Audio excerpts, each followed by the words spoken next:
We shall remain nameless. What? Yeah. OG Blade reviews. I've got something from DC Blades today. Has no name. Hence, they're calling it the Nameless. And that's all it's saying on the box. Thanks, Justin, for sending this out a while ago, but we were waiting to do the video until they got stock in on this knife. This very interesting, the 6th DC Blade knives that I've reviewed. And we won't hesitate to show you the Nameless. Yeah.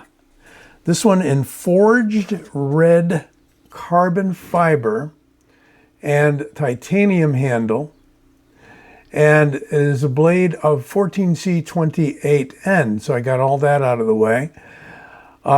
Real interesting carbon fiber here. The OEM is Miguron AM8, and it looks like we can open this knife a number of different ways. I'll use the front flipper. Ouch. It's black PVD coated, again, 14C28N. And I'm not sure if they're using black PVD coating on the titanium or not. I'm not a person who knows what can coat what necessarily, but it looks all like a nice matte black with that inlay, I was going to say insert inlay on both sides, which is very cool too, because you know how we all get frustrated when they put some real beautiful stuff on the show side and on the clip side. So for those not familiar, this is not your everyday EDC knife. This is a special purpose knife. If you don't have background and knowledge and appreciation of this special purpose knife, you can watch this review as a novelty, but don't complain, because there's so many knives out there that you could be using if you don't care for the virtues of this guy.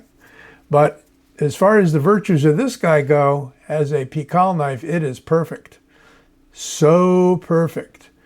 The way that point lines up.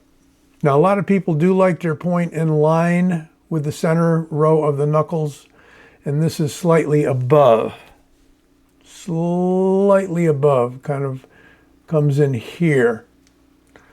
I can put my thumb easily in that little scalloped area, or what I like to do is reach over as far as I can, so I get that knife 90 degrees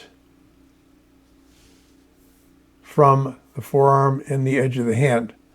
That way, when it goes forward to attack and then pulls down, that point's going straight in. And I haven't tested this one out yet. I know darn well the point's going to be fine. We don't know a whole lot about the edge, but this has no problems with that penetrating of the paper. A little bit of a smooth edge, and it is a recurve. Now, this was an earlier one, might have been a prototype. It has no markings on it, so could very well be, but that's fine. And it is shaving sharp, I would say. Just toothless. Doesn't have those micro serrations that I like to have. So, you know, this is easily tuned up on like a ceramic rod. Would be perfect for this. A lot of you guys wondering how to resharpen or maintain an edge. I would go with the ceramic rod. You can go with a strop of some sort as well, but you have to sort of get the edge of the strop in there to make contact with that curve. All right, so getting that out of the way, yes, it is a point down, edge in knife primarily.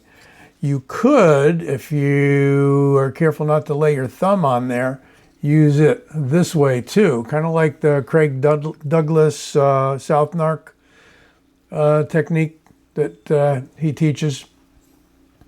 That's all the background I have on that, but I know a lot of that came from him being a narcotics officer and dealing in close range in vehicles and whatnot with basically bad guys trying to get them. So it is a locking bar knife, Framelock knife. There's your relief cutouts. There's your hardened steel insert. You can see it there. And it is engaging at about 50%, which is perfect. Easily one hand closed. And look at these weird rooster combs on the top here. What on earth is that for? Well, traditionally, on many of the Indonesian karambits, this was, I'm karambit, bleh. This is a Pikal knife. So were it a karambit, and it would be held this way, those were used for digging into somebody's hand or arm or what have you for control. Let's see if I can get a little more room here. However, what these are used for is waving it open. And I'm not going to attempt with my finger because it could be just this copy. Let's call it a copy, but these are sharp. Now, I've got another one, the Mark II, that I'm going to show you for comparison by DC Blades, where these are nicely, sort of slightly defanged. But these will definitely, on the way out of your pocket, hook on the back of your pocket and wave that open, even though they can't really use the term wave because that's an Emerson thing. So it is a pocket opener. That's the primary use. And secondarily, we've got a nice thumb stud. And thirdly, we've got, if I can get it, if I can follow through, there we go. Got a nice front opener. I am not a front flipping kind of a guy in the least, but it's there for those that like it. Yeah. So you can see how when the lock bar engages there, that you can actually have some relief underneath the inlay. That's normal, and under the frame as well. But I got a ruler, so let's get some quick measurements. I do have the measurements from DC Blades, but let's just lay the ruler out there anyway. 6 3/4 overall, and the blade's really measured on the cutting edge, which is 3 inches exactly. And if we were to go to metric, we got about 7.5 centimeters for the cutting edge. And we've got an overall length of 17 centimeters. How's that? Okay. Switching to the calipers, blade stock in millimeters, 3.1, handle thickness in millimeters, 12.5, and in inches, 0.49 for the handle, under a half, and 0.12 for the blade stock. Finally,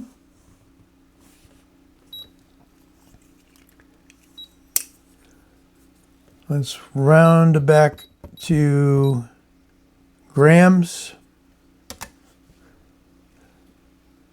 103.38 grams, or 3.65 rounding up ounces, 3.65 ounces. Nice. I mean, we basically got not quite an ounce per inch, but 3.5 ounces. It's a nice light knife. It's going to carry well.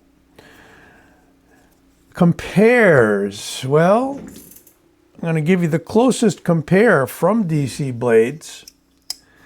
This is the Mark II, and it is a virtual copy. I'd say virtual, but the blade's just a little bit different. Handle's different, and of course we've got the ring, which is detachable if you don't want the ring there. So you can remove these screws and swing that out of the way, and there's still support for the knife. I haven't done that. I actually prefer the ring. I really do like the ring, particularly since it's got a nice little persuader there, you know, almost like a brass knuckles kind of a thing, only one knuckle. This one has the aluminum handle, still has a 14C blade. It's fragged, and it is a bar lock. Really nice one. Now this one, as I was saying, let's close them both up. These are sharp. And again, that could just be, see, could just be this particular copy that those weren't finished off if it's a proto. Now on this one, I do have the AM8. No. Could be a tier 1. No, that's AM8. That's an AM8 logo. Sorry about that. There's a tier 1 logo. And there is your 14C. So this one's all decked out with all the markings, while this one is not. So I suspect I was sent a prototype, which is perfect, fine with me. However, these are, and I don't know if you can even actually see it. Yeah, you can. Those are rounded over, and yet still work quite well to wave it open. These guys are pointy, son of a gun, so it could just be it wasn't finished off. You also got some real interesting jimping on the inside of, actually, yeah, both of them. And again, we've got sharper stuff going on there on the proto. I'm going to call it a proto. And maybe just a little more rounded over on this production version of the Mark II. All right, enough said. My best guess is that you are going to get one that's completely finished in the same manner that the Mark II is. Okay, so the Nameless, that's a proto, guys. Didn't realize it, but that's going to be my my best guess. Now, one other here, which was the very first blade that DC Blades came out with. They designed it, and it is a Shieldon branded knife. This is the Scythe. This was the original Scythe. Very lightweight, very small blade. Not my preference for Pikal. Fine if you're doing a lot of more downward grabbing motions or pulling motions, because you notice that this point is about 30 degrees down, whereas this point straight ahead. And that brings me back to what I wanted to mention earlier. You got a little more real estate on the Nameless here as far as that edge goes. So if I can possibly show you by gingerly laying these on top of each other, there's just a slight difference there in the angle. So this comes down a little bit lower. And again, could be the proto is different from what you're going to get. And this one, we've got a little more of a gap there in what you might call a, what might you call that? A choil. Okay, so very small and light from Shieldon, the Scythe, the Mark II, and the Nameless. Here's one from Dirk Pinkerton, no less than Dirk Pinkerton. Has the ring. This is the Inversion. This is his own branded version of the Inversion, which was previously done by Kaiser and no longer available. He's modified the handle and the blade since then, and on this particular one added a ring. He's come out with some more budgety ones without the ring. This is also a removable ring. You don't have to live with that ring if you don't like it. I happen to like it. It's a 90-degree ring, as we have here with the Mark II. They both work exceedingly well and line up that blade perfectly. Dirk's take on the Pikal blade and this particular one is a bit different in that he just raises the whole blade axis somewhat and has a different sort of a point, a little more of a reverse tanto, if you have to call it that, and a little more of a straight edge, slightly curved. This is more of an arching claw kind of a look on the Mark II. But this has the brass pocket opener that can be removed, and it does come with a thumb stud, a thumb plate, disc opener. I believe it's just a disc opener. Don't have that handy. The clip, being more of a bent metal clip, is one of two clips that come with this knife, the other one being a milled titanium clip, if you choose that. This is the more deep carry option. And Dirk also gives you 3 holes so you can adjust the height of that clip. Titanium handle with an orange peel and S35 VN blade. Yeah, there you go. So taking a look back at the Nameless, and again, I will reiterate that this is a prototype and is not as finished and refined as you're going to get with the current order. Now, these are available right now in 3 different handle styles. And what are some of the options here? We have the carbon fiber twill, carbon fiber forged red, which is what I showed you, and Damascus. Now, if we choose Damascus, $230, and I'm not sure if you're getting, let's see, still getting 14C, I believe, but you're getting a fancier handle. They're all 14C 28N. There's a picture of all 3 of them. All blackened blades and blackened handle, just different insert materials. And Damascus is always going to run you a lot more. Now, price on the one I showed you, $140, much better. And carbon fiber twill, $10 less. So there you go. Depending on the handle material, and these are available now. I'll make sure you got the links. Thanks for watching. Don't forget to come back and subscribe by clicking on my logo right there if you haven't already. Much appreciated. Be well, take care, stay safe.